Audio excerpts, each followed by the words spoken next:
Iran ने इतना destruction कर दिया इजराइल का कि वीडियो डालना बैन करना पड़ा।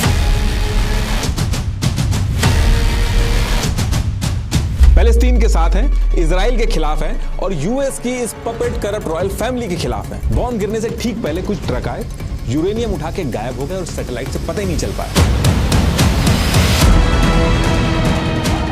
ये $20,000 के सस्ते ड्रोन यूएस के $300 मिलियन के रडार उड़ा रहे हैं। ये सऊदी यूएई के डीसैलिनेशन प्लांट पे अगर एक भी ईरान का बॉम्ब गिरा तो पूरे देश के पीने का पानी का क्या होगा। मरने से पहले ही अली खमैनी ने 31 प्रोविंस में बांट के ईरान के 31 अलग कमांडर बना दिए। पूरा का पूरा मुस्लिम उम्मा पीछे खड़ा है।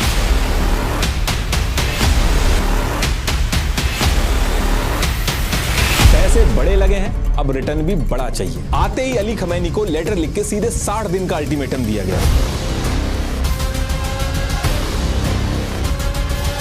गल्फ का 90% फूड इस रास्ते से इंपोर्ट हो रहा है। इसको रोक दिया तो बिना मिसाइल बिना बॉम्ब के ईरान दिक्कत खड़ी कर देगा। सब इस सबमरीन इंटरनेट केबल से चल रहा है। ईरान इसका स्विच पकड़ के बैठ गया कि अब मैं जो चाहूंगा वो करूंगा। यूएस से हाथ मिला के मुस्लिमों पे बॉम्ब गिराया है। इसलिए देखिए, आज की डेट में जो लड़ाई ट्रंप ने ईरान के साथ स्टार्ट की है, ये ऐसा नहीं है कि बस ट्रंप के मन में आया और उसने ईरान पे बॉम्ब गिराना चालू कर दिए। पिछले कई दशकों से यूएस में जितने भी प्रेसिडेंट आए, president Biden, Obama, Bill Clinton, इन सब ने बिलियंस ऑफ डॉलर लगा के हर वो तरीका अपनाया ईरान से निपटने के लिए। अब यहाँ पे क्वेश्चन ये है कि ये सारी चीजें हो क्यों रही हैं? ये न्यूक्लियर टेक्नोलॉजी तो यूएस ने खुद ईरान को उठा के दी थी, तो ऐसा क्या बदल गया यूएस के सामने कि अब वो इसी न्यूक्लियर को ईरान से हटाने के लिए किसी भी हद तक जाने को रेडी है। और आज ये जो ईरान के ऊपर यूएस हमला कर रहा है, हमला तो यूएस ने किया है, लेकिन ईरान यूएस को छोड़ के यूएई, सऊदी, इन गल्फ कंट्रीज पे हमला करना क्यों स्टार्ट कर दिया? देखिए, इस पूरे गेम को समझने के लिए हमें थोड़ा पीछे जाना पड़ेगा, तभी ये सारी चीजें क्लियर होंगी। अभी अगर इसी समय आप एक मैप और एनर्जी का डेटा उठा के देखें तो उससे आपको एक चीज तो समझ में आ जाएगी कि ईरान मिडिल ईस्ट का बस ऐसा ही कोई नॉर्मल देश नहीं है, बल्कि जो पूरी दुनिया की एनर्जी पॉलिटिक्स है उसका बहुत बड़ा प्लेयर है। ऑयल और नेचुरल गैस के रिजर्व इतने सारे हैं ईरान के पास कि अकेला ईरान इस पूरी दुनिया की एनर्जी सप्लाई को इफेक्ट करने का दम रखता है। तो देखिए, यही सारी चीजें 1950s का जो टाइम था, उस टाइम भी ईरान के पास थी और ईरान का सब कुछ बढ़िया चल रहा था। उस टाइम पे वेस्ट कंट्रीज की जितनी भी एनर्जी नीड्स होती थी, उस पूरे में से 16% क्रूड ऑयल, 31% रिफाइंड प्रोडक्ट्स और 67% तक बंकर फ्यूल्स अकेले ईरान इनको देता था। तो इस टाइम पे वेस्टर्न कंट्रीज ने क्या किया, अपना पॉलिटिकल और डिप्लोमेटिक प्रेशर बना के ईरान से ऐसे एग्रीमेंट साइन कराए जिसमें जमीन ईरान की, तेल ईरान का, ऑयल फील्ड में जो वर्कर्स थे वो भी ईरान के, लेकिन जो एक्चुअल फायदा हो रहा था वो ब्रिटेन उठा रहा था। और ये चीज साल दर साल चलती आ रही थी। लेकिन इसके कुछ टाइम बाद ईयर 1951 में पीएम मुसादिक ईरान के पीएम बनते हैं और यहां से चीजें चेंज होती हैं। इन्होंने कहा कि ये सारी चीजें गलत हैं,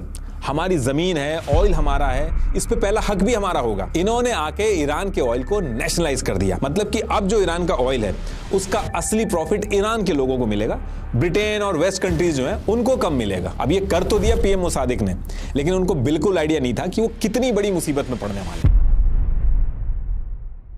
ये जो ईरान के अंदर ऑयल को नेशनलाइज किया गया, ये चीज यूएस और ब्रिटेन को बिल्कुल पसंद नहीं आई। ब्रिटेन का तो सीधा पैसे का नुकसान हो रहा था और यूएस को भी बहुत बड़ा डर था कि अब इसके बाद पीएम मुसादिक जो है अब ये सोवियत यूनियन से जाके ना हाथ मिला लें। तो अब इस प्रॉब्लम से निपटने के लिए यूएस की CIA और ब्रिटेन की MI6 ने एक सीक्रेट ऑपरेशन स्टार्ट किया, ऑपरेशन अजैक्स के नाम से। इसमें सबसे पहले इन्होंने क्या किया, पीएम मुसादिक को हटाया, उठा के जेल में डाल दिया। और ईरान में पहले से ही जो शाह मोहम्मद रजा पहलवी थे, जो यूएस के हिसाब से चलते थे, इनकी सारी की सारी पावर बढ़ा दी और चीजें अपने हिसाब से चलाने लगे। और ये चीज करने से ईरान यूएस का एक अलाइंड स्टेट बन गया। फॉरेन पॉलिसी से लेके तेल की डील्स तक हर डिसीजन में यूएस का डायरेक्ट इन्फ्लुएंस होने लगा ईरान के अंदर। अब ये जो पीएम को उठा के जेल में डाल दिया और ये सारी डील यूएस खुद करने लगा, ईरानियंस ने इसको अपनी एक बेइज्जती की तरह लिया। ईरानियन ने कहा कि यूएस दुनिया भर में डेमोक्रेसी की बात कर रहा है, लेकिन यूएस ने हमारे देश में घुस के एक इलेक्टेड पीएम, जिसको ईरान की जनता ने चुना था, उसको हटा के अपना वेस्टर्न सिस्टम इंप्लीमेंट कर दिया। और ये जो आप डेथ टू अमेरिका सुनते हो, ये यहीं से स्टार्ट हुआ। आज की डेट में भी ईरान के अंदर आपको ऐसे लोग मिल जाएंगे जो शाह को यूएस का पपेट बोलते हैं। बहुत ही स्ट्रॉन्ग एंटी अमेरिका सेंटिमेंट्स हैं ईरान के अंदर। और अगर आप उस टाइम पे ईरान का मैप देखोगे तो ईरान बिल्कुल ऐसी जगह पे था जहां सोवियत यूनियन खत्म होता था और मिडिल ईस्ट शुरू होता था। यूएस जो था वो ईरान को मिडिल ईस्ट और सोवियत यूनियन के बीच में एक बफर स्टेट की तरह रखना चाहता था, ताकि ईरान सोवियत यूनियन को मिडिल ईस्ट का जो ऑयल है उससे एकदम दूर दूर रखे। इस पूरे टाइम में यूएस ने ईरान को स्ट्रॉन्ग और इक्विप्ड करना शुरू किया और इसी चीज को आगे बढ़ाते हुए कुछ ही साल बाद ईयर 1957 में US Atoms for Peace program लेके आया। इसमें यूएस ने ईरान को न्यूक्लियर टेक्नोलॉजी दी और सिर्फ ऐसे ही बस नाम के लिए नहीं दे दी, न्यूक्लियर की नॉलेज, न्यूक्लियर टेक्नोलॉजी, पूरा का पूरा जो न्यूक्लियर का इकोसिस्टम होता है यूएस ने वो ईरान को ट्रांसफर किया। तेहरान यूनिवर्सिटी के अंदर इन्होंने तेहरान न्यूक्लियर रिसर्च सेंटर बनाए। ईरान के जो साइंटिस्ट थे उनको MIT भेजा गया। इनफैक्ट मेडिकल रिसर्च के लिए भी यूएस ने ईरान को इक्विप्ड किया। ये न्यूक्लियर का जो पूरा सिस्टम होता है ये मेडिकल रिसर्च में भी काम आता है। कैंसर के साथ साथ ये जो थैलेसीमिया पेशेंट्स होते हैं इनके आयरन लेवल को चेक करने के लिए न्यूक्लियर इमेजिन यूज होती है। ईरान सबसे ज्यादा थैलेसीमिया अफेक्टेड कंट्री में से एक है और सिर्फ ईरान ही नहीं, ईरान के साथ साथ इंडिया में भी हर साल 10,000 बच्चे थैलेसीमिया के साथ पैदा होते हैं। इसीलिए इंडिया को वर्ल्ड थैलेसीमिया कैपिटल भी बोला जाता है। और ये जो थैलेसीमिया पेशेंट्स होते हैं इनके लिए स्टेम सेल ट्रांसप्लांट कराना ही आखिरी उम्मीद होता है, लेकिन इसमें दिक्कत होती है मैचिंग डोनर के मिलने की। बहुत ही मुश्किल होता है, 10 लाख में से एक की प्रोबेबिलिटी होती है। लेकिन जेनेटिक सिमिलैरिटी की वजह से इंडियन पेशेंट का जो बेस्ट मैच है यूजुअली इंडियन डोनर ही होता है। लेकिन इतनी हैरानी की बात है कि इंडिया की इतनी बड़ी पॉपुलेशन होने के बाद भी रजिस्टर्ड डोनर के नंबर्स बहुत कम हैं और सही मैच नहीं मिलने की वजह से उनकी जान जाती है। लेकिन अच्छी बात यह है फ्रेंड्स कि अब इतनी बड़ी प्रॉब्लम को DKMS सॉल्व करने की कोशिश कर रहा है। मैंने डिस्क्रिप्शन में जो वेबसाइट दी है उस पर रजिस्टर करने पर DKMS आपको घर पे स्वैब किट भेजेगा। बस अपने चीक स्वैब का सैंपल लेकर किट को वापस भेजना है और रिवर्स पिकअप का QR कोड रिटर्न एनवेलप पर है। इससे होता क्या है कि आप इनके ग्लोबल डेटाबेस में जुड़ जाते हैं और अगर फ्यूचर में आप किसी के भी मैच बने तो सिर्फ 3 से 4 घंटे के सिंपल डोनेशन प्रोसेस से आप किसी की जिंदगी बचा सकते हैं। आपका एक रजिस्ट्रेशन मैचिंग डोनर मिलने के चांसेस कई गुना बढ़ा देता है, इसलिए जरूर रजिस्टर करिए। लिंक मैंने डिस्क्रिप्शन में दे दिया। तो देखिए इसके बाद यूएस जो था वो आने वाले कई सालों तक ईरान को न्यूक्लियर टेक्नोलॉजी ट्रांसफर करने लगा। ये वही न्यूक्लियर टेक्नोलॉजी है जिसको खत्म करने के लिए आज हम बिलियंस ऑफ डॉलर लगा के बॉम्ब गिरा रहे हैं ईरान पे। अभी आएगा आगे, मैं उसको भी बताऊंगा। देखिए अब ये सारी चीजें यूएस और ईरान के बीच में चल रही थी तो यूएस के अंदर एक ऐसा इंसिडेंट होता है जिसकी वजह से यूएस के लिए पूरा जो मिडिल ईस्ट है वो बहुत ही इंपॉर्टेंट बन जाता है। और कैसे बनता है वो भी बताता हूं। देखिए अगर आपको याद होगा जो मेरी यूएस डॉलर वाली वीडियो थी उसमें मैंने बताया था कि ईयर 1971 से पहले यूएस डॉलर जो था वो गोल्ड से बैक था। मतलब कि यूएस ने प्रॉमिस किया था कि वो $35 के बदले 1 आउंस गोल्ड देगा। ये सारा कुछ हमने ऑलरेडी डिटेल में यूएस डॉलर वाली वीडियो में डिस्कस किया और इन्हीं सारी रीजंस की वजह से यूएस डॉलर का फ्लो पूरी दुनिया में बढ़ा, वो ग्लोबल रिजर्व करेंसी भी बना। लेकिन ईयर 1971 के स्टार्टिंग में कंट्रीज को डाउट हुआ कि यूएस के पास उतना गोल्ड नहीं है जितने डॉलर दुनिया में घूम रहे हैं। तो फ्रांस जैसी कंट्रीज ने डॉलर के बदले गोल्ड मांगना चालू किया और जब प्रेशर बहुत ज्यादा पड़ा तो 15 अगस्त 1971 को यूएस प्रेसिडेंट निक्सन ने अनाउंस कर दिया कि अब अमेरिकन डॉलर के बदले गोल्ड नहीं मिलेगा। इसी को निक्सन शॉक भी बोला जाता है।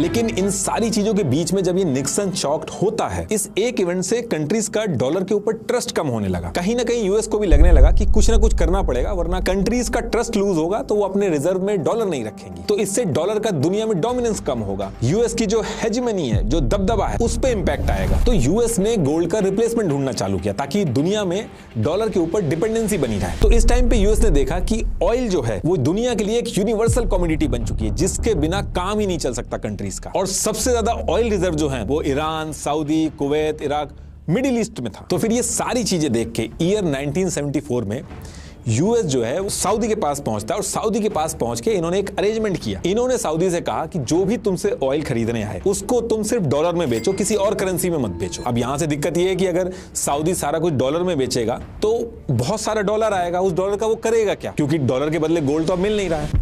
तो यूएस ने कहा कि इसको तुम यूएस की इकोनॉमी और ट्रेजरी बॉन्ड्स वगैरह में इन्वेस्ट करो और हम तुमको सिक्योरिटी गारंटीज और प्रोटेक्शन वगैरह देंगे। अब सऊदी की जो रॉयल फैमिली है, इनकी कंट्रीज के अंदर रिलीजियस ऑपोजिशन, मिलिट्री कूप्स, इन सब का बहुत ज्यादा खतरा था और यूएस का सपोर्ट अगर इनके साथ आ जाता मतलब कि कोई भी इनको हाथ नहीं लगा सकता। यूएस अगर कह रहा है कि वो सिक्योरिटी गारंटी देगा तो इसका मतलब यूएस इनके पीछे खड़ा है, कोई इनको टच नहीं कर पाएगा। और सऊदी के लिए कोई बड़ी चीज नहीं थी कि ऑयल को सिर्फ डॉलर में ही लेना है, क्योंकि डॉलर तो ऑलरेडी ग्लोबल करेंसी चली रही थी, लोग डॉलर में ही खरीद रहे थे। तो सऊदी इस चीज के लिए मान गया और एक साल के अंदर ही ईयर 1975 तक सऊदी ने, उस समय ओपेक कंट्रीज के अंदर सऊदी की बहुत चलती थी, तो सऊदी ने बाकी ओपेक कंट्रीज को भी इस चीज के लिए मना लिया और ऑयल जो है वो डॉलर में बिकने लगा। इससे जो ऑयल के प्राइस होते हैं वो भी इनके हिसाब से सेट होने लगे। ये चीज करके यूएस ने पूरी दुनिया के अंदर डॉलर की एक परमानेंट डिमांड बना दी। इससे हुआ ये कि ऑयल की डिमांड का मतलब डॉलर की डिमांड, और डॉलर की डिमांड होना मतलब डॉलर की डोमिनेंस बनी रहना, यूएस का दबदबा बना रहना। और ये जो ऑयल बेच के डॉलर आते हैं इन्हीं को पेट्रो डॉलर बोला गया है।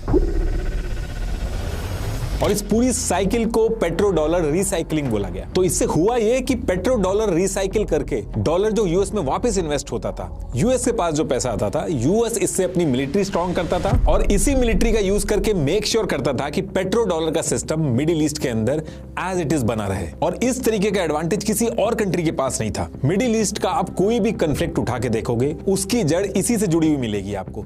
जिसने भी ऑयल को डॉलर के अलावा किसी और करेंसी में बेचने की कोशिश की, वो यूएस का दुश्मन बना। गद्दाफी, सद्दाम, इवन अभी वेनेजुएला में भी यही सिचुएशन थी। सद्दाम डॉलर से यूरो की सेटलमेंट करने की कोशिश करी। ऐसे गद्दाफी ने gold bag African currency propose की। ये जो सारी चीजें मैं आपको बता रहा हूं, अभी जब हम आगे करंट कन्फ्लिक्ट पे आएंगे तो ये सारी चीजें सेंस बनाएंगे। आप थोड़ा सा वेट करिएगा। अब देखिए, इसके बाद ये जो सिस्टम यूएस ने बनाया था मिडिल ईस्ट के अंदर, ये सब कुछ एकदम बढ़िया चल रहा था। कोई भी major oil producing country US के अगेंस्ट में नहीं थी मिडिल ईस्ट के अंदर। लेकिन इसके बाद ईयर आता है 1979 और यूएस को इस ईयर में एक बहुत बड़ा झटका लगता है मिडिल ईस्ट के अंदर। ईरान, जो कि मिडिल ईस्ट में यूएस का सबसे ट्रस्टेड ऑयल प्रोड्यूसिंग एलाय था, वहां पे आयतुल्लाह खुमैनी ईरान की जनता को अपने साथ लेके एक रेवोल्यूशन करते हैं। Tonight, Iran stands at a historic turning point as mass protests shake the foundations of the Shah's rule, and exiled leader Ruhollah Khomeini emerges at the center of a rapidly unfolding revolution. और शाह और US को Iran से बाहर करके Islamic Republic बना देते हैं। ये सारी चीजें कैसे हुई हमने ईरान वाली वीडियो में ऑलरेडी डिस्कस किया, तो मैं डिटेल में नहीं बताऊंगा। लेकिन जब ये चीज हुई तो ईरान के अंदर लोगों में इतना गुस्सा था शाह और यूएस के खिलाफ कि लोगों ने यूएस एम्बेसी में हमला करके सारे अमेरिकन डिप्लोमेट्स जो थे उनको पकड़ लिया था। इस एक इंसिडेंट की वजह से यूएस का जो इतने सालों का गेम था ईरान के अंदर, एक झटके में खत्म हो गया। यूएस ने ये जो ईरान के अंदर जितने भी न्यूक्लियर प्रोजेक्ट वगैरह चलाए थे, ये सारी चीजें आयतुल्लाह खुमैनी ने बंद कर दी थी। और इसके बाद आयतुल्लाह खुमैनी ने ये भी कहा, ये रेवोल्यूशन सिर्फ ईरान तक लिमिटेड नहीं रहेगा, ये हम मिडिल ईस्ट की बाकी कंट्रीज में भी करेंगे। इन्होंने कहा कि ये जो सऊदी वगैरह हैं, ये जो मिडिल ईस्ट में रूलर्स हैं, ये करप्ट पपेट्स रूलर्स हैं, ये तुम्हारे नहीं है, इस्लाम का रूल मिडिल ईस्ट में लाना होगा। अब ये सारी चीजें होने के बाद यूएस का बस एक ही एम था कि कैसे भी ईरान के अंदर आयतुल्लाह खुमैनी की रिजीम को हटाओ। लेकिन ये चीज इतनी आसान नहीं है। ईरान साइज में इतना बड़ा है कि उस पर ऐसे हमला करके रिजीम हटाना पॉसिबल नहीं था, और कोई प्रोटेस्ट वगैरह करके रिजीम हटाना वो भी पॉसिबल नहीं था, क्योंकि ईरान की जो जनता थी वो यूएस के एकदम अगेंस्ट थी। तो अब यहां से इसके एक साल बाद ईयर 1980 में यूएस ट्राई करता है कि ये जो ईरान इराक वॉर है, इसके अंदर कैसे भी करके इराक को हेल्प करो और खुमैनी को हटाओ। यूएस इंटेलिजेंस को बहुत अच्छे से पता था कि इराक ईरान पे केमिकल वेपन्स का हमला कर रहा है, लेकिन उसके बाद भी यूएस ने इराक को battle planning assistance the, billions of dollar लगाए, लेकिन इससे ज्यादा कुछ हुआ नहीं। ये वॉर चली, एक स्टेलमेट जैसी पोजीशन हो गई, कोई हारा जीता नहीं। और जब ये वॉर खत्म हुई इराक ईरान वाली, तो ईरान की थिंकिंग में इसका बहुत ही उल्टा इंपैक्ट हुआ। जो यूएस के साथ बातचीत का स्कोप था वो भी खत्म हुआ। इस ईरान इराक वॉर में ईरान के ऊपर जो केमिकल वेपन हुए आम जनता के ऊपर, आप अगर सर्च करोगे सरदश्त केमिकल अटैक, तो आज भी पिक्चर मिलेंगी उसकी।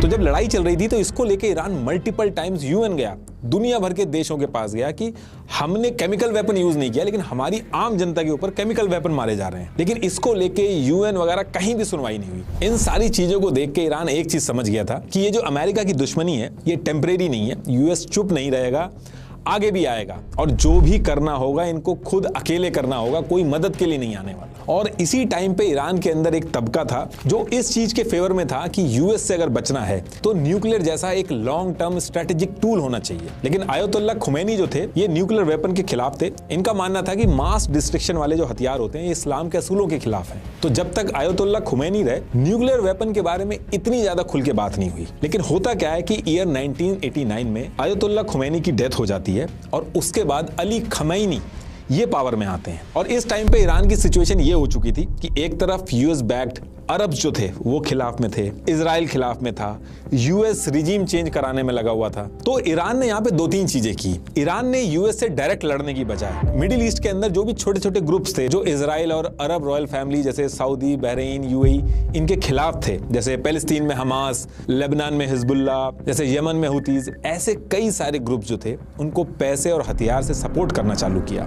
इनको अपनी प्रॉक्सी बनाई। इस स्ट्रेटेजी को ये लोग फॉरवर्ड डिफेंस और एक्सिस ऑफ रेजिस्टेंस के नाम से बोलते थे। तो इससे हुआ ये कि मिडिल ईस्ट में जो गरीब पैलेस्तीन का सपोर्टर था, इजराइल के खिलाफ था, या अपनी सरकार से नाराज था, या अरब फैमिली से नाराज था, इनके सामने ईरान ने अपने आप को ऐसे प्रोजेक्ट किया कि देखो हम पैलेस्तीन के साथ हैं, हम इजराइल के खिलाफ हैं, और हम तुम्हारी कंट्री की करप्ट रॉयल फैमिली जो यूएस की पपेट है, हम उसके भी खिलाफ हैं। तो इसका एडवांटेज मिला ईरान को। ये चीज शिया सुन्नी से हटके जो पूरा मुस्लिम उम्मा है उसके एक सेक्शन में ईरान के लिए सिंपैथी आई। और जब ये चीज हुई तो यहां से सऊदी, यूएई, इनकी जो रॉयल फैमिलीज थी ये भी डरे। इनको लगा कि ईरान अब हमारे यहाँ भी रेवोल्यूशन ना करा दे और हमें हटा के पूरे मुस्लिम उम्मा का जो लीडर बनने की कोशिश कर रही है, कहीं ये सच में ना हो जाए। और अगर कहीं ईरान हमसे स्ट्रांग हो गया, उसके पास न्यूक्लियर आ गया, तो उस कंडीशन में तो ईरान को रोकना और उसके जो पर्पज है उसको रोकना एकदम मुश्किल हो जाएगा। तो सऊदी वगैरह जो है वो अपनी सिक्योरिटी गारंटीज को लेकर यूएस के और ज्यादा क्लोज हुए। इनफैक्ट यूएस को और मोटिवेट किया कि ईरान का कुछ किया जाए। और फिर इसके बाद जो दूसरा स्टेप ईरान ने लिया, शाह के टाइम पे जो यूएस ने ईरान को न्यूक्लियर रिएक्टर्स वगैरह दिए थे उसको रिवाइव करना स्टार्ट किया। जो साइंटिस्ट थे मोहसिन फखरीजादे, इनको टास्क दिया गया और इन्होंने ईरान का जो नतांज और आर्क लोकेशन है यहाँ पे यूरेनियम एनरिचमेंट का प्रोग्राम स्टार्ट किया। लेकिन ईयर 2002 तक MEK, जो कि ईरान के अंदर एक ऑपोजिशन है, उसने एक प्रेस कॉन्फ्रेंस करके ये दोनों न्यूक्लियर साइट जो थी इनको पब्लिक कर दिया। देखिए जो पूरा अभी जो लड़ाई चल रही है, जो पूरा कॉन्फ्लिक्ट है, इसमें एक चीज समझना बहुत जरूरी है कि ये जो जमीन के अंदर से रॉ यूरेनियम निकलता है उसके मिक्सचर में 99% से ज्यादा हिस्सा U-238 आइसोटोप का होता है और 1% से भी कम हिस्सा U-235 आइसोटोप का होता है। न्यूक्लियर यूज करने के लिए ये जो U-235 है यही काम का होता है। ये जो रॉ यूरेनियम में से U-235 का परसेंटेज को बढ़ाया जाता है उसको ही एनरिचमेंट कहते हैं। अगर ये एनरिचमेंट यानी कि U-235 का जो परसेंटेज है ये 3 से 5% तक हो जाता है तो ये इलेक्ट्रिसिटी वगैरह में यूज हो सकता है। लेकिन यही एनरिचमेंट अगर 90% तक पहुंच जाता है तो तब जाके ये न्यूक्लियर वेपन में यूज हो पाता है। तो जब इस टाइम पे न्यूक्लियर प्रोग्राम के बारे में दुनिया को पता चला तो ईरान ने कहा कि हम वेपन नहीं बना रहे, हम तो इलेक्ट्रिसिटी वगैरह के लिए बस 1-2% तक का एनरिचमेंट कर रहे हैं। लेकिन ये सारी चीजें देख के तुरंत international atomic energy agency IAEA, इनकी टीम साइट पे पहुंचती है, उनको हाईली एनरिच्ड यूरेनियम बनाने के पार्टिकल्स वगैरह मिलते हैं। तो इस चीज से बहुत ज्यादा ईरान के ऊपर इंटरनेशनल प्रेशर आता है, तो ईरान अपना न्यूक्लियर प्रोग्राम इसी टाइम पे रोक देता है।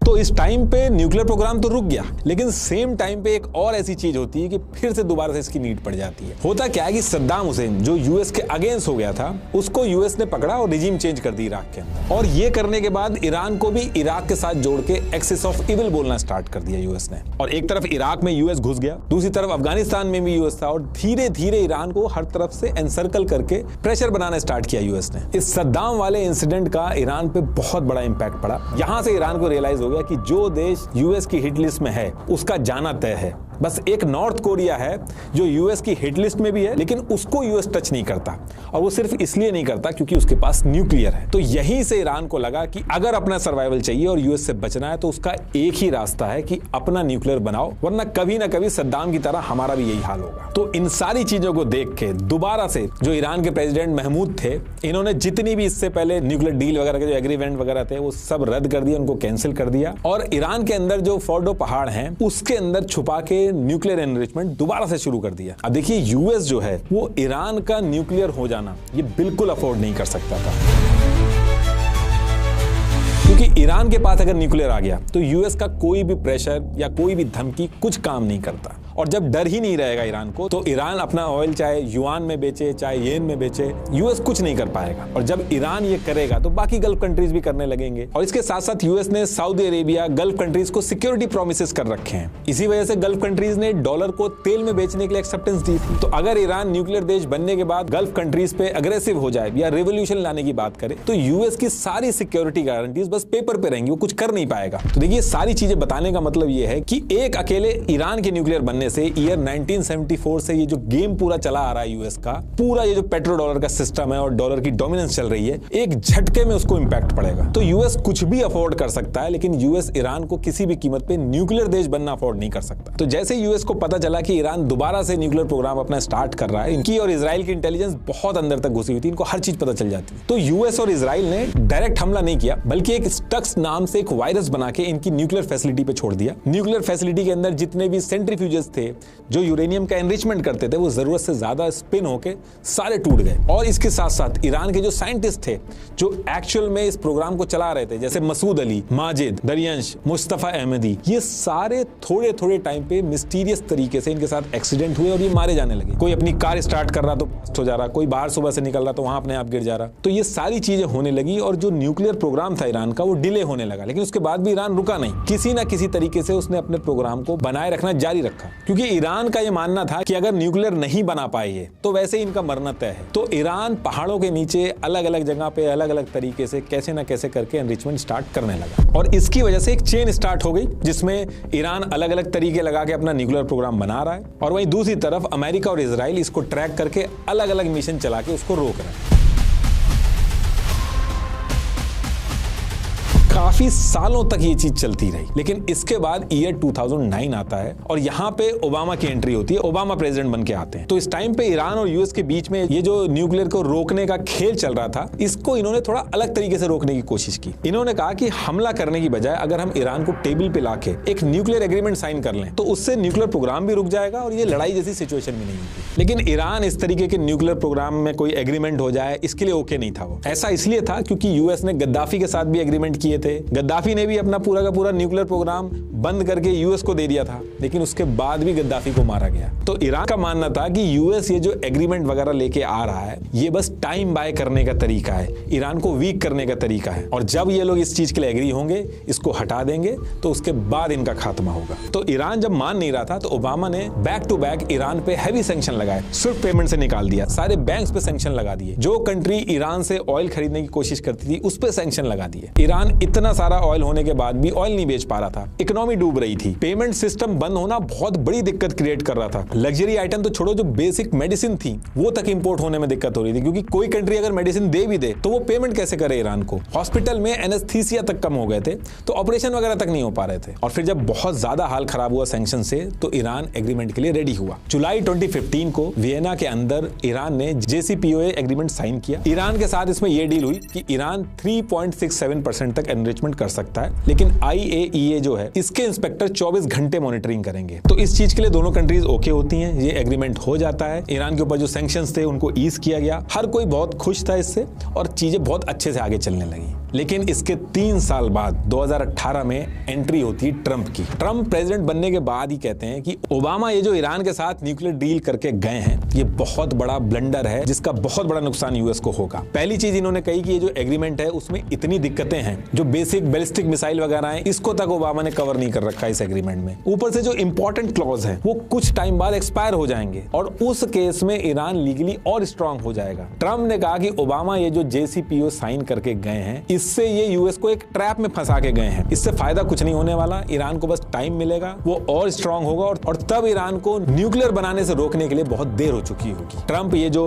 ओबामा की JCPOA डील थी ये तोड़ के यूएस को ऑफिशियली इस डील से बाहर कर लेते हैं। ओबामा की जो 5 साल की मेहनत थी वो एक झटके में खत्म हो जाती है और ये डील टूटने के बाद फिर से वही तनातनी वाली सिचुएशन हो गई। ईरान ने बहुत तेजी से यूरेनियम एनरिचमेंट की लिमिट तोड़ना स्टार्ट किया और इधर से ट्रंप ने बैक टू बैक धमकी दी कि इसको तुरंत बंद करना होगा वरना इसका अंजाम बहुत बुरा होगा। ईरान और यूएस के बीच में वॉर जैसी सिचुएशन हो गई। यूएस ने ईरान के सेकंड मोस्ट पावरफुल आदमी कासिम सुलेमानी इनको मार दिया। इधर ईरान ने यूएस के एयरबेस पे हमला कर दिया और इससे पहले की वॉर स्टार्ट होती बाइडेन जीत के पावर में आ जाते हैं। ट्रंप जब प्रेसिडेंट बन के आए तो तब ईरान का जो यूरेनियम एनरिचमेंट था वो 3.67% तक था और ट्रंप के जाते टाइम ईरान का एनरिचमेंट 20% से ऊपर पहुंच गया। तो ये सारा कुछ होने के बाद भी कोई सोल्यूशन यहां भी नहीं निकल पाया। अब बाइडेन के आने के बाद दोबारा से ये जो JCPOA डील थी इसको रिवाइव करने की बात होती है, लेकिन ईरान पहले से ही कह देता है कि डील तभी होगी जब आप फ्यूचर गारंटी दो कि कोई दूसरा प्रेसिडेंट आएगा तो वो एग्जिट ना कर सके इस डील से। तो ये चीज बाइडेन के हाथ की थी नहीं। तो इन सारी चीजों को लेके एक नेगोशिएशन चल रहा था और फिर ईयर 2021 में अप्रैल का महीना था।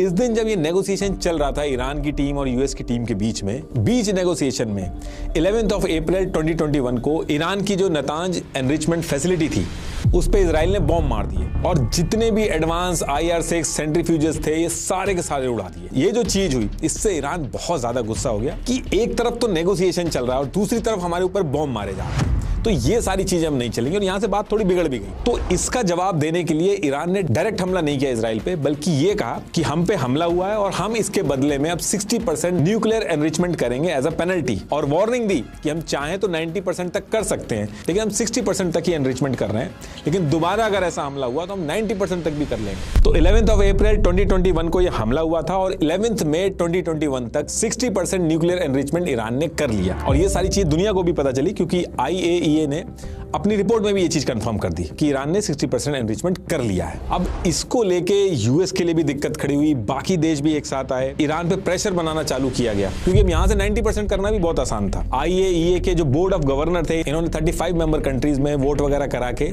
ईरान के खिलाफ रेजोल्यूशन वगैरह पास कराए। तो ईरान ने कहा कि एक तो हम आपके साथ कोऑपरेट कर रहे हैं, आपको एक एक डिटेल दे रहे हैं, IAEA की जो टीम है उसको पूरी मॉनिटरिंग वगैरह करवा रहे हैं, लेकिन उसके बाद भी ना तो हमारे से सैंक्शन हटा रहे हैं और हमारे ऊपर प्रेशर अलग से बना रहे हैं। तो ये सारी चीजें बोल के ईरान ने न्यूक्लियर साइट पे IAEA की जो टीम थी उसकी एंट्री बंद कर दी। जो कैमरे लगे हुए थे न्यूक्लियर फैसिलिटी में वो सब हटा दिए गए। ऑनलाइन एनरिचमेंट मॉनिटर जो थे, फ्लो रेट मॉनिटर जो थे, ये सारे ईरान ने हटा दिए। अब इसकी वजह से जो 24 घंटे इमेजरी ऑनलाइन एनरिचमेंट डेटा, ये सारा जो आता था वो बंद हो गया। तो ईरान ने कहा कि जब हम कोऑपरेट ही नहीं कर रहे हैं तो कैमरे वगैरह जो लगे हुए हैं इनका भी कोई मतलब नहीं है। लेकिन फिर जो IAEA के जो डायरेक्टर थे ग्रोसी, ये ईरान गए, बातचीत हुई और दोबारा से कैमरे वगैरह इंस्टॉल किए गए। अब कैमरे वगैरह तो दोबारा लग गए, लेकिन ईरान का न्यूक्लियर प्रोग्राम इतना आगे चला गया था कि सिंपल वो जो 2015 वाली डील थी उसको दोबारा लाके कोई फायदा नहीं था। और ईरान कोई सीरिया या इराक नहीं है कि वहां हमला करके कंट्रोल कर रहा हो। रिजीम चेंज के भी ऑप्शन नहीं थे, क्योंकि ईरान के लोग जो थे वो भले ही खमेनी के खिलाफ हो जाएं, लेकिन खिलाफ होने के बाद ये नहीं है कि वो अमेरिका के साथ जाके हाथ मिला लेंगे। तो एक स्टेलमेट जैसी सिचुएशन बन गई थी।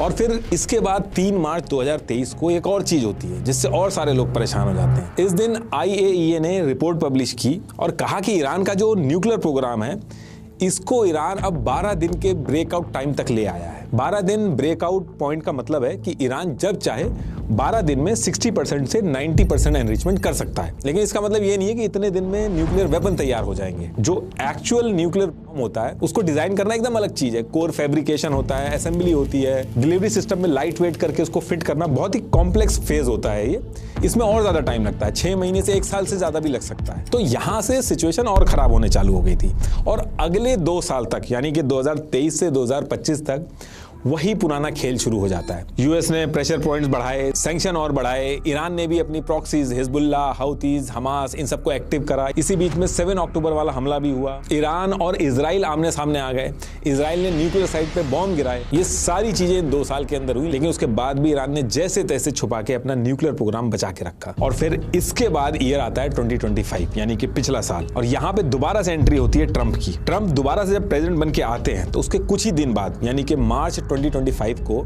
खमैनी को लेटर लिख के सीधे 60 दिन का अल्टीमेटम देते हैं कि जल्दी से जल्दी एग्रीमेंट साइन करके जो पूरा न्यूक्लियर एनरिचमेंट का प्रोग्राम है इसको बंद करो, वरना मिलिट्री कॉन्सिक्वेंसेस झेलने होंगे। तो कुछ ही वीक में ईरान और यूएस के ऑफिशियल जो थे वो ओमान के अंदर नेगोशिएशन स्टार्ट वगैरह भी करते हैं, लेकिन बार बार की तरह यहाँ भी न्यूक्लियर एनरिचमेंट में आके बात फंस जाती है। ईरान ने कहा कि 3 से 4% तो देखो हम एनरिचमेंट करेंगे, ये हमारा हक है, लेकिन ट्रंप ने साफ कह दिया कि एनरिचमेंट एकदम बंद करना होगा। और ये नेगोशिएशन करते करते 7 दिन का जो अल्टीमेटम था वो खत्म हो जाता है जून 2025 में। और फिर 22 जून 2025 को ऑपरेशन मिडनाइट हैमर होता है। इसमें US B-2 स्टेल्थ बॉम्बर से ईरान के सारी न्यूक्लियर फैसिलिटीज जो थी, फोर्डो, नतांज, इस्फहान, कराज, इन सारी जगहों पे हैवी बॉम्बिंग करते हैं। ये जो स्ट्राइक US ने की थी, इससे पहले ईरान के पास 440.9 kg 60% एनरिच्ड यूरेनियम था इनके पास, जो अगर 90% तक हो जाता तो 10 न्यूक्लियर वेपन बन सकते थे। लेकिन जब ये सारा हमला खत्म हुआ तो उसके बाद IAEA ने अपनी रिपोर्ट में मेंशन किया कि 200 kg 60% एनरिच्ड यूरेनियम जो था वो ईरान ने कैसे भी करके बचा लिया है। सैटेलाइट वगैरह से जब रिव्यू भी किया गया तो पता चला कि 12 जून 2025 को ईरान की न्यूक्लियर साइट्स पे बहुत सारे ट्रक्स आए जो अंदर गए, फिर एक टाइम के बाद वो बाहर निकले, उसके बाद अलग अलग डायरेक्शन में गए। तो कहने का मतलब है कि ईरान ने इतना एनरिचमेंट बचा के उसको शिफ्ट कर दिया। और ईरान के ऊपर ऐसे हमले होते रहते थे तो ईरान क्या करता है कि एडवांस सेंट्रीफ्यूजेस जो होते हैं जिसमें सारी चीजें बनती हैं, इनको वो बैकअप में इनके जो स्पेयर पार्ट्स होते हैं इनको अलग अलग सेफली रखता है ताकि कभी भी जरूरत पड़े तो उनको असेंबल करके यूज कर लिया जाए और वो हमले से बचे रहें। तो ये हमला होने के बाद भी न्यूक्लियर बचा लिए ईरान ने। लेकिन ट्रंप ने कहा कि ऑपरेशन सक्सेसफुल गया, हमने सारे न्यूक्लियर उड़ा दिए और अपनी जीत अनाउंस कर दी उन्होंने। ये जो हमला किया था यूएस ने, इससे ईरान का न्यूक्लियर प्रोग्राम डिले तो हुआ, लेकिन ईरान ने अंडरग्राउंड कंपाउंड मिन्जादेही में सब ट्रांसफर करके दोबारा से काम स्टार्ट कर दिया। तो घूम फिर के जहां पे सारी बात शुरू हुई थी वहीं पे दोबारा से पहुंच गई। इन सारी चीजों का कोई फायदा नहीं है। अब सिचुएशन ये है कि एग्रीमेंट काम नहीं कर रहे, न्यूक्लियर प्लांट डिस्ट्रॉय कर करके यूएस थक गया है, वॉर अगर की जाए तो उसमें नुकसान बहुत है, रिजीम चेंज की पॉसिबिलिटी भी नहीं हो रही है। तो इसके बाद दिसंबर 2025 में ईरान में प्रोटेस्ट स्टार्ट हो जाते हैं। नॉर्मली प्रोटेस्ट वगैरह होते हैं ईरान में, लेकिन छोटे एरिया में होते हैं। लेकिन इस बार दिसंबर 2025 यानी कि कुछ महीने पहले ही इस बार जो प्रोटेस्ट हुए वो बहुत बड़े स्केल पे हुए। करीब 10 10 से 17 प्रोविंस में ये प्रोटेस्ट ईरान के अंदर फैल गए। In Tehran, the Grand Bazaar shuts down as merchants join mass protests against Mohammad Reza Shah Pahlavi, marking a major escalation in the revolution. तो नॉर्मली ईरान ऐसे टाइम पे इंटरनेट बंद कर देता है, लेकिन जब इस बार ईरान ने इंटरनेट बंद किया तो पता चला 40 से 50 हजार ये जो इलॉन मस्क वाले जो स्टारलिंक के टर्मिनल्स थे ये इलीगली चल रहे थे ईरान के अंदर। इसकी मदद से प्रोटेस्टर्स ने कोऑर्डिनेट करना स्टार्ट कर दिया। ईरान ने साफ कह दिया कि यूएस ये सारी चीजें ईरान के अंदर रिजीम चेंज के लिए कर रहा है, क्योंकि इन्होंने कहा कि प्रोटेस्ट के अंदर से मोसाद और सीआई के एजेंट्स इन्होंने पकड़े हैं। दूसरा, इस साल यूएस के बजट के अंदर ईरान के अंदर इंटरनेट सेंसरशिप बाईपास करने वाले जो टूल होते हैं जैसे वीपीएन, प्रॉक्सी सर्वर वगैरह, इसके लिए डेडिकेटेड फंड अलॉट किए गए थे। तो ये सारा ब्लेम ईरान ने यूएस पे दिया। इनफैक्ट इस टाइम पे ट्रम्प भी ईरान के प्रोटेस्टर्स से कह रहे थे कि आप लोग लगे रहो, हम लोग हेल्प करने आएंगे, लेकिन ईरान ने बहुत स्ट्रिक्ट एक्शन लिया। 5000 से ज्यादा प्रोटेस्टर ईरान के अंदर मारे गए, तब जाके प्रोटेस्ट रुका। तो कुल मिला के ये प्रोटेस्ट वाला जो आइडिया था यहां से भी कुछ हासिल नहीं हुआ। अब इसके बाद आ जाते हैं हम लोग करंट ईयर में। घूम फिर के दोबारा से 6 फरवरी 2026 को वही नेगोशिएशन दोबारा से स्टार्ट हुआ। ओमान के अंदर सारा नेगोशिएशन स्टार्ट हुआ, लेकिन इस बार जब नेगोशिएशन ट्रंप ने स्टार्ट किया तो यूएस ने ईरान को चारों तरफ से घेर के एक मिलिट्री बिल्डअप करना भी स्टार्ट कर दिया था। और इस वाले नेगोशिएशन में ईरान ने पॉजिटिव सिग्नल्स दिए। यूएस की मैक्सिमम डिमांड जो थी वो मान भी ली। इनफैक्ट प्रोग्रेस इतनी अच्छी हो रही थी कि ओमान की तरफ से भी स्टेटमेंट आए कि अब बहुत जल्दी कुछ ब्रेक थ्रू मिलने वाला है, सब कुछ पॉजिटिव चल रहा है, गार्डियन वगैरह हर जगह खबरें छपने लगी। लेकिन इसी बीच में हैरानी की बात यह हुई कि इस ऑनगोइंग डिस्कशन के बीच में अचानक से 28 फरवरी 2026 को रात में ट्रंप ने ऑपरेशन एपिक फ्यूरी लॉन्च कर दिया। 24 घंटे के अंदर 1000 से ज्यादा स्ट्राइक्स की गई ईरान के ऊपर। इनके पास पहले से इंटेल था कि Ali Khomeini, defence minister, IRGC commander, Iran की सारी लीडरशिप तेहरान में मीटिंग कर रही है। तो 28 फरवरी 2026 को बॉम्ब मार के सबको इन्होंने मार दिया। अब यूएस की यहाँ पे कैलकुलेशन थी कि ईरान का इतना पुराना सिस्टम है, जब ये टूट जाएगा, ये सारे लोग मर जाएंगे, तो ईरान के जो छोटे छोटे ग्रुप्स हैं या जो ऑपोजिशन है वो अपने आप खड़े हो जाएंगे, उनसे हम डील कर लेंगे। लेकिन जब इराक में सद्दाम वाला इंसिडेंट हुआ था, जब यूएस ने सद्दाम को पकड़ के रिजीम चेंज की थी, तो उस चीज को देख के ईरान में एक चीज हुई थी। ईरान ने मोसाइक डॉक्ट्रिन फॉलो करी थी। इसमें इन्होंने ये किया था कि ईरान की अगर टॉप लीडरशिप, सेंट्रल कमांड या फिर कम्युनिकेशन को अगर यूएस हिट कर दे, तो इन्होंने ईरान को 31 प्रोविंशियल कमांड में डिवाइड करके हर प्रोविंस का अपना एक अलग हेड बना दिया था कि अगर इनकेस टॉप लीडरशिप चली जाती है तो कोई फर्क नहीं पड़ेगा, ईरान के उस प्रोविंस का जो हेड होगा वो खुद से फैसला लेगा उसको क्या करना है। ये इसलिए किया गया था ताकि लीडरशिप जाने के बाद भी ईरान का पूरा सिस्टम ना ब्रेक हो। और ये चीज हुई भी। ट्रंप ने जब अली खमैनी और इनकी लीडरशिप को मारा तो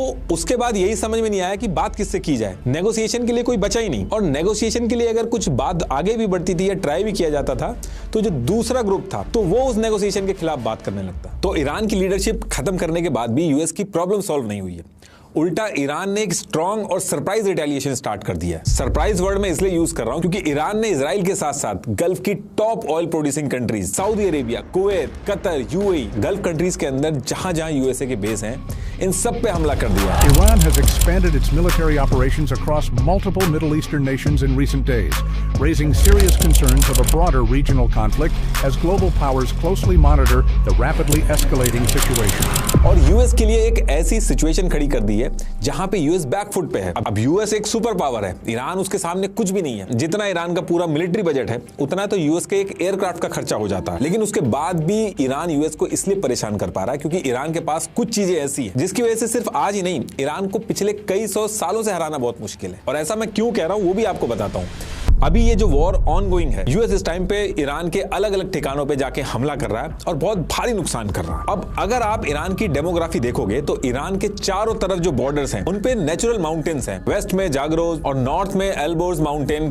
कैप्सियन सी तक है। ये माउंटेन ईरान के लिए एक नेचुरल मिलिट्री शील्ड की तरह एक्ट करते हैं। सद्दाम ने ईरान से 8 साल तक लड़ाई करी लेकिन जागरोस माउंटेन क्रॉस नहीं कर पाया। अगर इस साइड भी अगर आप मैप पे देखोगे तो ईरान इन पहाड़ियों से कुवैत, सऊदी, यूएई सब पे बड़े आराम से हमला करके छुप सकता है। लेकिन गल्फ कंट्रीज के लिए वापस हमला करना उतना आसान नहीं है। दूसरा, ईरान का एरिया बहुत ज्यादा बड़ा है, इराक से 4 गुना ज्यादा बड़ा है ईरान। हर चीज इतनी दूर है कि इस टाइम पे अगर यूएस एक जगह पे हमला कर रहा है तो दूसरी जगह पे उतना इंपैक्ट नहीं हो रहा है। तो इस बड़े एरिया की वजह से ईरान की जो हमला झेलने की कैपेसिटी है वो भी बहुत ज्यादा है। अभी $16 बिलियन खर्च करके यूएस ने 5000 से ज्यादा मारे, लेकिन ईरान उसको एब्जॉर्ब कर पा रहा है। वहीं जब ईरान इजराइल पे मिसाइल मार रहा है तो एरिया छोटा होने की वजह से इजराइल का बहुत ज्यादा नुकसान हो रहा है। बिल्डिंग्स बहुत क्लोज हैं, तेल अवीव, जेरूसलेम, हाइफा, ये सब एक दूसरे से इतने पास हैं कि कभी कभी एक मिसाइल के ब्लास्ट का रेडियस भी मल्टीपल सिटीज को इफेक्ट करता है। तो यूएस ईरान को जितनी मिसाइल्स यूज करके नुकसान पहुंचाता है, ईरान उससे बहुत ही कम मिसाइल्स में इजराइल को नुकसान पहुंचाता है। इस लड़ाई में इजराइल के ऊपर इस बार बहुत ज्यादा डिस्ट्रक्शन हुआ।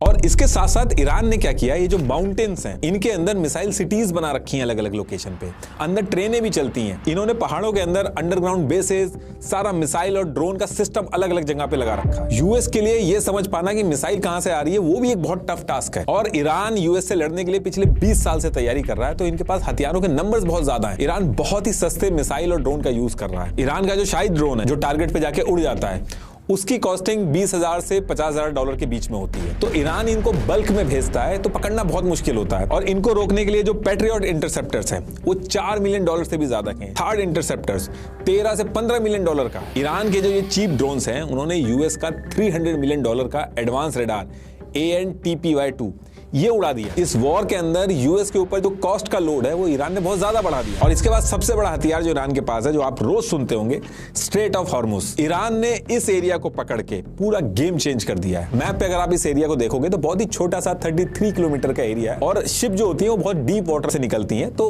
एक्चुअल जो है वो 9 से 10 किलोमीटर का ही एरिया है। अब स्ट्रेट ऑफ हॉर्मुज का ये जो आप छोटा सा एरिया देख रहे हो, इस एरिया से पूरी दुनिया का 20% ऑयल जाता है। इंडिया की जो टोटल एनर्जी नीड्स है उसका 50% इस रास्ते से जाता है। चाइना का 40%, जापान का 80%, ऐसे ही हर कंट्रीज का जाता है। अब ईरान ने यहाँ पे किया क्या है कि इस रास्ते पे आके ईरान बैठ गया है। और इस छोटे से एरिया को कंट्रोल करने के लिए ईरान को कोई बहुत भारी टेक्नोलॉजी या मिलिट्री सेटअप की जरूरत नहीं है। ईरान को हर शिप पे भी बॉम्ब नहीं मारना है, वो सिर्फ एक शिप पे बॉम्ब मार रहा है और बाकी शिप अपने आप रुक जा रही हैं। और ऐसा होने की वजह से जो इंश्योरेंस कंपनी है, जो शिप की इंश्योरेंस कंपनी है, वो बैकआउट हो रही हैं। वो रेट या तो बहुत ज्यादा बढ़ा रही हैं या फिर दे ही नहीं रही हैं। और जब यहां से शिप का आना जाना रुक जाता है तो कोई भी अपनी शिप इस एरिया से निकाल नहीं रहा जब तक ईरान उसको खुद सिक्योरिटी गारंटी ना दे। अब जब ये चीज ईरान कर रहा है कि ऑयल के शिप्स को रोक दे रहा है, तो ऑयल रुक जाता है। और ऑयल जब इस रास्ते पे रुकता है तो वो बिक नहीं पाता है। तो शुरू में मैंने जो पेट्रो डॉलर बताया था कि गल्फ कंट्रीज ऑयल से आए हुए पेट्रो डॉलर को यूएस में इन्वेस्ट करती हैं। तो जब स्ट्रेट ऑफ हॉर्मुज को रोकता है ईरान, तो एक्चुअल में वो यूएस की इकोनॉमी और डॉलर के ऊपर भी प्रेशर बनाता है। पूरा जो पेट्रो डॉलर साइकिल है उस पर प्रेशर पड़ता है। ईरान का कहना है कि यूएस इसी तेल की कमाई के पैसे को यूज करके अपनी मिलिट्री पावर बढ़ाता है और फिर हम पे बार बार हमला करता है। तो इसलिए हम इस रास्ते को नहीं खोलेंगे। और दूसरी चीज मैंने आपको बताई थी कि यूएस ने गल्फ कंट्रीज को सिक्योरिटी का वादा किया है, तभी ऑयल डॉलर में बेचने के लिए गल्फ कंट्रीज तैयार हुई। ये करके ईरान ने इसके ऊपर भी डेंट मार दिया। तो अब यहाँ पे ईरान ने कहा है कि यूएस हम पे जो हमला कर रहा है वो इन गल्फ कंट्रीज की सिक्योरिटी बेसिस को यूज करके हम पे हमला कर रहा है, तो हम इन सिक्योरिटी बेसिस पे मारेंगे। और होता क्या है कि जब इन बेसिस से निकल के यूएस सोल्जर होटल वगैरह में जा रहे हैं तो ईरान गल्फ कंट्रीज के इन होटल्स पे भी मार रहा है। ईरान के लिए पहाड़ियों से इन होटल पे मारना बहुत आसान है। तो अगर इसको देखा जाए तो एक्चुअल में जिस सिक्योरिटी के लिए गल्फ कंट्रीज ने यूएस के बेसेस अपनी कंट्रीज में बनवाए थे, तो एक्चुअल में वही एक रीजन बन गया उनके ऊपर हमला होने का। और अब अगर गल्फ कंट्रीज को अपने ऊपर हमला रुकवाना है तो ईरान साफ कह रहा है कि जितनी भी गल्फ कंट्रीज हैं यूएस के बेसेस अपने यहां से हटाएं,